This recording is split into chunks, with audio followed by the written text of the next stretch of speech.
अब काजुको जापान के एक बड़े शहर में आ चुकी थी। यहाँ उसका क्लब बहुत अच्छी तरह चल रहा था। अमीर और गरीब हर तबके के लोग वहाँ आते थे। क्योंकि उस वक्त हुकूमत बदल रही थी, इसलिए बड़े बड़े सियासतदान भी उसके क्लब का हिस्सा बनने लगे। इन्हीं दिनों वहाँ एक बैंक का मैनेजर आने लगा जिसका नाम मियाको था, जो आगे चलकर उसका पहला शौहर बना। मियाको काजुको को बहुत पसंद करता था और हर वक्त उसके लिए फूल लेकर आता था। लेकिन क्योंकि वो जाहिरन एक मामूली और गरीब मैनेजर लगता था, काजुको उसे बिल्कुल लिफ्ट नहीं करवाती थी। फिर एक दिन किसी ने काजुको को बताया कि मियाको तो यहाँ के एक बहुत बड़े रईस का बेटा है। ये सुनते ही काजुको का रवैया बदल गया और वो उसके आगे पीछे फिरने लगी। एक दिन मियाको बारिश में भीगता हुआ क्लब आया।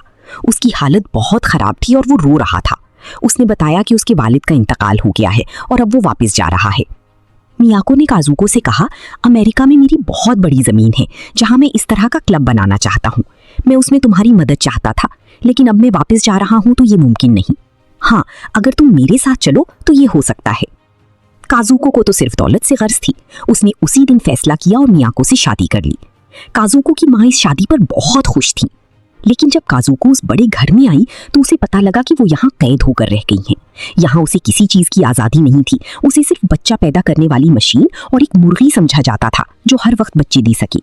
मियाको ने भी कह दिया था कि उसकी सबसे बड़ी ख्वाहिश है कि उनकी बहुत सारी बच्ची हों। काजुको तो वहाँ क्लब और ऐशो इशरत के लालच में आई थी। एक दिन उसने नौकरानियों को अपना मजाक उड़ाती सुना, जैसे ही बच्ची पैदा होंगी इसकी औकात भी हमारी जैसी हो जाएगी। ये सुनकर काजुको का खून खौल उठा। शादी के ठीक एक हफ्ते बाद जब मियाको और उसकी सास किसी की वफात पर गई हुई थे, काजुको ने तमाम नौकरों को निकाल दिया। उसने उनकी जितनी भी मुर्गियां थीं सबको ज़िबा किया, शानदार खाना पकाया और घर छोड़कर हमेशा के लिए चली गई। काजुको वापस आकर दोबारा अपने क्लब को चलाने लगी। एक दिन वहां के एक बड़ी माफिया का बॉस उससे हफ्ते के पैसे मांगने आया, लेकिन काजुको ने बचपन में ही तय कर लिया था कि वो किसी माफिया को पैसे नहीं देगी। एक और माफिया बॉस ने आकर उसे बचा लिया और वादा किया कि आइंदा उसे कोई तंग नहीं करेगा। इसी दौरान क्लब में एक लड़का आने लगा जो काजुको को बिल्कुल लिफ्ट नहीं करवाता था, बल्कि दूसरी लड़कियों में दिलचस्पी लेता था। काजुको को इस बात पर बड़ा गुस्सा आता था। एक दिन उस लड़की ने काजुको से उधार मांगा और फिर सूद समेत वापस कर दिया। काजुको इससे बहुत इंप्रेस हुई। उस लड़की ने चिकनी चुपड़ी बातों में उसे फंसाया। काजुको उससे मोहब्बत कर बैठी और दोनों ने मिलकर एक शानदार क्लब बनाने का प्लान बनाया। उस लड़की ने काजुको से कहा कि 20 करोड़ की जरूरत है, 10 करोड़ उसके पास है और 10 करोड़ काजुको को लगाने होंगे। लालच में आकर काजुको ने अपना सब कुछ बेच दिया और पुरानी पार्टनर से लड़ाई करके उसे भी छोड़ दिया। नया क्लब बहुत शानदार बना, लेकिन ठीक एक हफ्ते बाद वो लड़का गायब हो गया। दरवाजे पर उन लोगों की लाइन लग गई जिन्होंने कंस्ट्रक्शन में पैसे लगाए थे। काजुको एक बार फिर सड़क पर आ गई। असल में ये सारी चाल उसी पहले माफिया हेड की थी जिसने काजुको को कंगाल करने के लिए उस लड़की को भेजा था, ताकि काजुको मजबूर होकर उसकी गुलाम बन जाए। माफिया बॉस ने उसका कर्ज उतारा और उसे अपनी कैद में रख लिया। फिर एक दिन किसी दूसरे माफिया के लीडर ने काजुको के साथ बदतमीजी की। वहां मसाया मौजूद था। मसाया को काजुको से प्यार हो गया था। उसने काजुको को बचाने के लिए माफिया लीडर को जुए में हराकर काजुको की आजादी मांग ली। मसाया ने गुस्से में उस लीडर को गोली भी मार दी, लेकिन वो बच गया। उस दिन के बाद काजुको को मसाया से प्यार हो गया और वो दोनों एज हस्बैंड वाइफ एक साथ रहने लगी। लेकिन अब काजुको का बुरा वक्त दोबारा शुरू हो गया। उसका कारोबार ठप हो चुका था। इन्हीं दिनों चियोको शिमाकुरा, जो कि शोवा एरा की एक बहुत बड़ी सुपरस्टार सिंगर थी, वहां आई।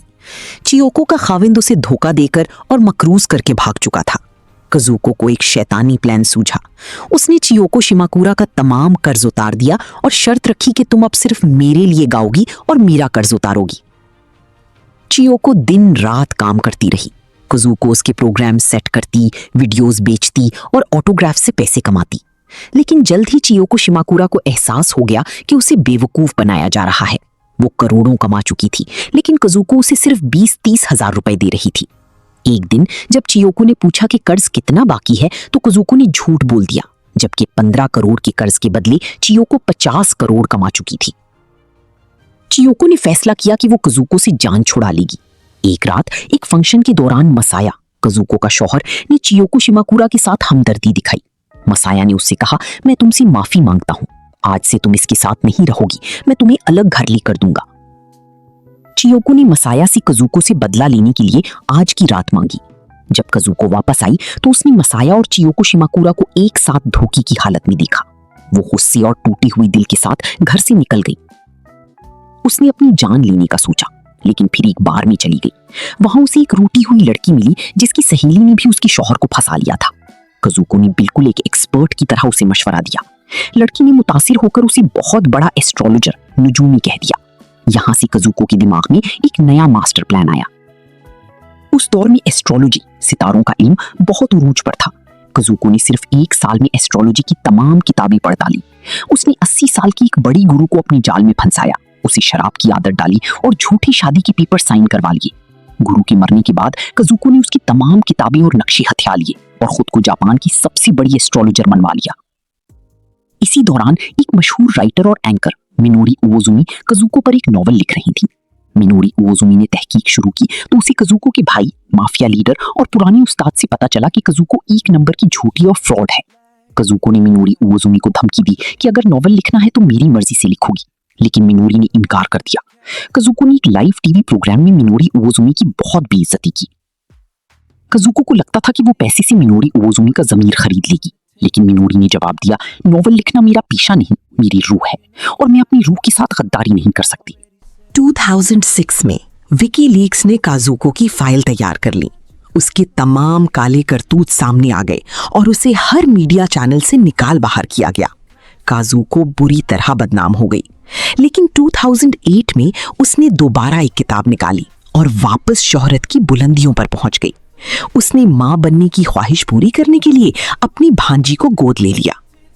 आखिर में एक इंटरव्यू के दौरान मिनोरी उओजुमी ने काज़ुको से पूछा, क्या आपको अपने किए पर कभी शर्मिंदगी नहीं होती? काज़ुको ने मुस्कुराते हुए जवाब दिया, नहीं, मैं जहन्नुम से होकर आई हूं और अब मुझे किसी जहन्नुम का कोई डर नहीं। ये थी उस औरत की कहानी जिसने पूरे जापान पर राज किया, जिसे एस्ट्रोलॉजी की अलिफ बा भी नहीं आती थी, लेकिन उसने लोगों को बेवकूफ बनाया और कभी हार मानना नहीं सीखा। अगर आपने देखना है कि इससे पहले क्या हुआ था, तो वीडियो का लिंक डिस्क्रिप्शन में मौजूद है।